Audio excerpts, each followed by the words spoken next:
મિત્રો ગુજરાત વેધર ફોરકાસ્ટમાં આપનું સ્વાગત છે અને હું છું સુરેશ।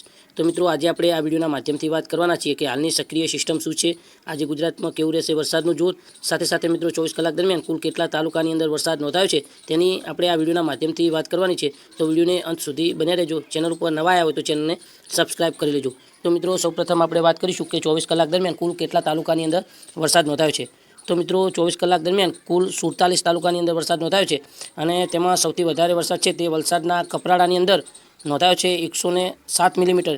એટલે કે મિત્રો વલસાડના કપરાડાની અંદર રીતસરનું મેઘતાંડવ જોવા મળ્યું અને 4 ઇંચ કરતાં પણ વધારે વરસાદ જે છે તે વલસાડના કપરાડાની અંદર જોવા મળ્યો છે।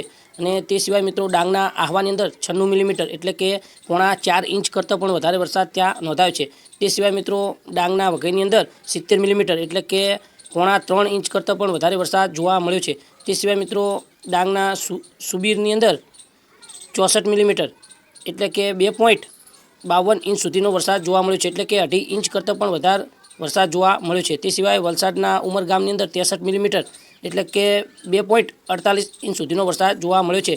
તે સિવાય વલસાડના પારડીની અંદર 56 મિલીમીટર એટલે કે 2 ઇંચ કરતાં પણ વધારે વરસાદ ત્યાં પણ નોંધાયો છે। તે સિવાય વલસાડની અંદર એટલે કે વલસાડ શહેરની અંદર 54 મિલીમીટર એટલે કે 2 ઇંચ કરતાં વધારે વરસાદ ત્યાં પણ નોંધાયો છે। તે સિવાય મિત્રો નવસારીના ખેરગામની અંદર પણ 53 મિલીમીટર એટલે કે 2.9 ઇંચ એટલે કે 2 ઇંચ કરતાં પણ વધારે વરસાદ ત્યાં પણ નોંધાયો છે। તો મિત્રો તે સિવાય 39 તાલુકા એવા હતા જ્યાં હળવા ભારે ઝાપટાથી લઈ અને 1.25 ઇંચ સુધીનો વરસાદ જોવા મળ્યો છે। તો મિત્રો જે સૌરાષ્ટ્રના વિસ્તારો હતા, દક્ષિણ ગુજરાતના વિસ્તારો હતા, અમુક વિસ્તારો હતા મધ્ય પૂર્વ ગુજરાતના, આ વિસ્તારોની અંદર મિત્રો ગઈકાલે વરસાદનું જોર વધારે જોવા મળ્યું હતું અને હળવો મધ્યમ અને અમુક વિસ્તારોની અંદર ભારે વરસાદ પણ જોવા મળ્યો હતો। તો મિત્રો હવે આપણે વાત કરીશું આજના વરસાદની। તો મિત્રો સક્રિય સિસ્ટમની વાત કરીએ તો જે બંગાળની ખાડીની સિસ્ટમ છે તે ગઈકાલે ઓડિશાના ભાગો પર સક્રિય હતી અને આ સિસ્ટમ હવે ઝડપથી આગળ વધી અને મિત્રો મહારાષ્ટ્રના જે ભાગો છે તેના ઉપર આવી ગઈ છે અને આ સિસ્ટમ છે તે મિત્રો મહારાષ્ટ્રના ભાગો પર આવી ગઈ છે અને આ સિસ્ટમ છે તે હજુ પણ ડિપ્રેશનમાં જોવા મળી રહી છે અને સાંજ સુધીમાં આ સિસ્ટમ છે તે મિત્રો નબળી પડશે અને બેલમાર્ક લો પ્રેશરમાં ફેરવાઈ જશે અને આ સિસ્ટમ છે ત્યારબાદ મિત્રો ધીમી ગતિએ દક્ષિણ ગુજરાત અને સૌરાષ્ટ્રના ભાગો પર થઈ અને અરબી સમુદ્રમાં જાય તેવી શક્યતા હાલમાં મોડલો દ્વારા જોવા મળી રહી છે। એટલે કે મોડલની જે અપડેટ છે તે પ્રમાણે જોવા જઈએ તો સિસ્ટમ છે તે દક્ષિણ ગુજરાતના ભાગો ઉપર થઈ સૌરાષ્ટ્રના ભાગો પર થઈને અરબી સમુદ્રમાં જાય તેવો ટ્રેક હજુ પણ જોવા મળી રહ્યો છે। તો મિત્રો આ હતી સક્રિય સિસ્ટમની વાત।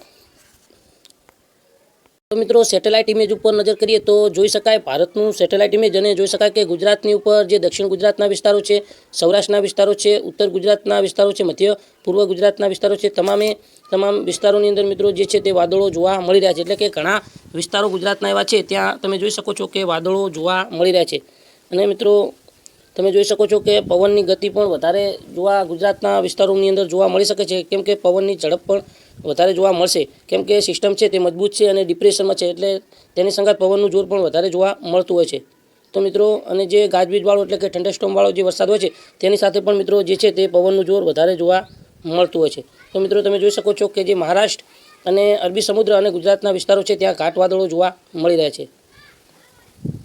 મિત્રો 700 એચપીઓ પર પવનનો ચાર્ટ જોઈએ તો જે ડિપ્રેશન સિસ્ટમ છે તે મહારાષ્ટ્રના ભાગો ઉપર સક્રિય છે અને આ સિસ્ટમ છે તે હવે દક્ષિણ ગુજરાત તરફ આગળ વધે તેવી શક્યતા લાગી રહી છે અને તેનું જે સ્ટ્રોંગ સર્ક્યુલેશન છે તે તમે જોઈ શકો છો કે ગુજરાત સુધી આવી ગયું છે અને તમે જોઈ શકો છો કે સિસ્ટમનો જે ઘેરાવો છે તે બહુ મોટો જોવા મળી રહ્યો છે અને આ સિસ્ટમની અસરથી આજે ગુજરાતમાં કેવું રહેશે વરસાદનું જોર, એટલે કે મિત્રો જે સિસ્ટમ છે તે ડિપ્રેશન સિસ્ટમ છે તે ગુજરાતની સાવ નજીક આવી ગઈ છે અને મિત્રો આ સિસ્ટમ છે તે મહારાષ્ટ્ર અને દક્ષિણ ગુજરાતના ભાગો લગતી સક્રિય જોવા મળી રહી છે।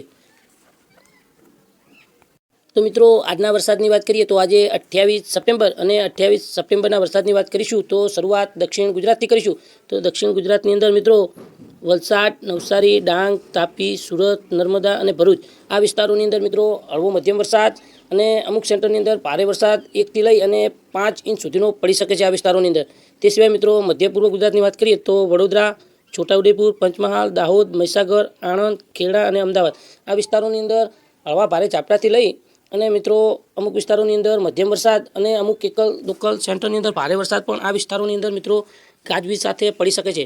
જ્યારે ઉત્તર ગુજરાતની વાત કરીએ તો ઉત્તર ગુજરાતમાં ગાંધીનગર, અરવલ્લી, સાબરકાંઠા, મહેસાણા, પાટણ અને બનાસકાંઠા આ વિસ્તારોની અંદર છાંટછૂટથી હળવા ઝાપટા, અમુક વિસ્તારોની અંદર મધ્યમ વરસાદ અને અમુક એકલ દોકલ સેન્ટરની અંદર ગાજવીજ સાથે 1 થી લઈ અને 2 ઇંચ સુધીનો વરસાદ એકાદ જિલ્લાની અંદર શક્ય છે.